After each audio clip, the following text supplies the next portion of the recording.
কাকদ্বীপের ভুয়ো ভোটার ও বাংলাদেশ অনুপ্রবেশের আবহে আবারও পঞ্চায়েত সদস্যের স্ত্রীর ভোটার লিস্টের নাম ওটাকে কেন্দ্র করে নতুন করে বিতর্কের সৃষ্টি হলো। রাজ্য রাজনীতিতে এখন ভোটার ও গোটা কাকদ্বীপ জুড়ে বাংলাদেশিদের অনুপ্রবেশ নিয়ে সরগরম রাজ্য রাজনীতি। তৃণমূলের একাংশ একে অপরের দিকে ইতিমধ্যেই আঙুল তুলতে শুরু করেছে, আর তার মধ্যেই নতুন করে আবারও বিতর্কের জন্ম দিয়েছে পঞ্চায়েত সদস্যের বাংলাদেশি স্ত্রীর ভোটার লিস্টের নাম ওঠাকে কেন্দ্র করে।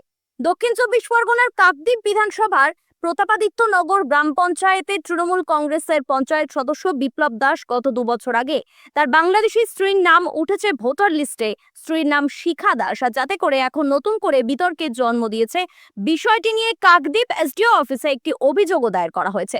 এটা হচ্ছে বিপ্লব দাস, প্রতাপাদিত্য অঞ্চলের পঞ্চায়েতের সদস্য।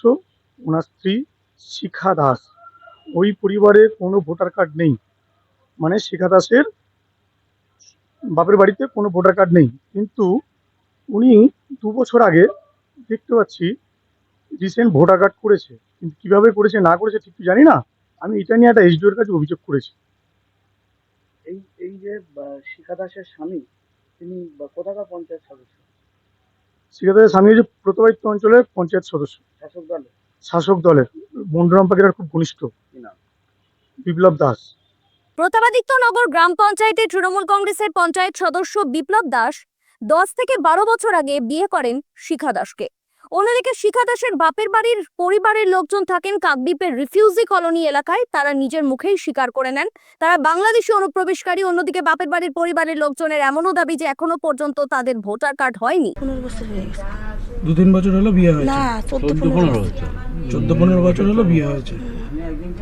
কিন্তু এই শিখা দাসের ভোটাধিকার হলো, আপনাদের হলো না কেন? সেটা আমি কি করে বলবো? জমা তুমি দিয়েছি। আপনারা কি এখানে স্থানীয় না যে বাংলাদেশ থেকে? বাংলাদেশ দিয়েছি, কিন্তু আমি ছোট তখন। অনেক ছোটবেলায় এসেছে। বাবা মা স্কুল মারা গেছে।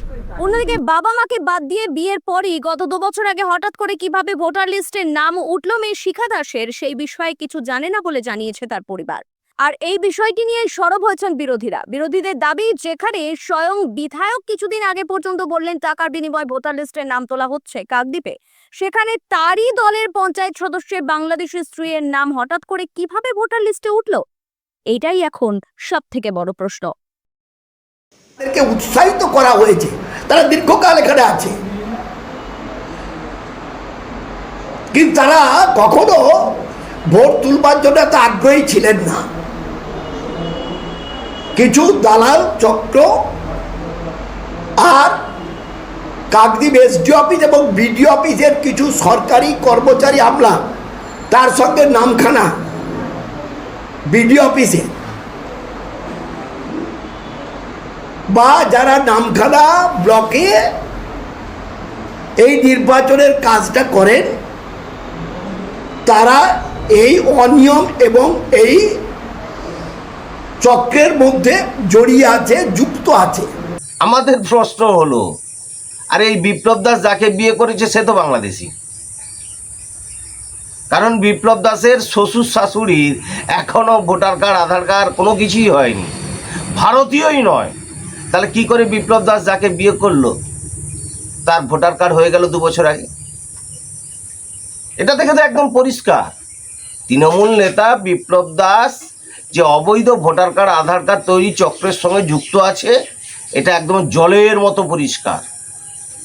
এবং এই বিপ্লব দাস বর্তমানে যে এমএলএ, সেই এমএলএ তল্পিব এক অত্যন্ত ঘনিষ্ঠ মানুষ। ইমিডিয়েট আমরা চাইছি এই বিপ্লব দাসের স্ত্রীকে এবং তার শ্বশুর শাশুড়িকে অ্যারেস্ট করে জিজ্ঞাসাবাদ করা হোক, দেখতে পাবেন এই চক্র কোথায় কোথায় আছে। বিপ্লব দাস আমাদের গ্রাম পঞ্চায়েতের মেম্বার, প্রতাপাদিত্য গ্রাম পঞ্চায়েতের। তো তার পরিবারের যদি নামে কোনো এলিগেশন ওঠে সে বাংলাদেশি কিনা, সেটা প্রশাসন তদন্ত করে প্রশাসন ব্যবস্থা নিক, প্রশাসন জানুক, সেটা আমরা বলতে পারবো না। এই বিষয়ে আমার কিছু মন্তব্য নেই। ওই অঞ্চলগুলো যারা born and brought up in Indian, এই দেশীয় যারা, সেই বুথগুলোকে যদি আপনি কোয়ারি করেন, আপনারা দেখবেন যে সেখানে ভোট উঠছে অতি সামান্য মাত্রা, এবং তারা 6 নম্বর ফর্ম তারা যখন ভোটের কাজ হচ্ছে নিয়মিতভাবে তখন তুলছে। তারা কিন্তু অনলাইন প্রসেসে প্রায় যান না, কিন্তু অনলাইন প্রসেসে এদেরকে দিয়ে গিয়েছে, এদেরকে করিয়েছেন এরাই। এদের অনলাইন প্রসেস সম্পর্কে বেশিরভাগ মানুষের কোনো আইডিয়াই নেই। তো তারাই তদন্ত করে দেখুক। আমরা বরাবরই বলছি, আমরা বরাবরই বলছি তারাই তদন্ত করে দেখুক।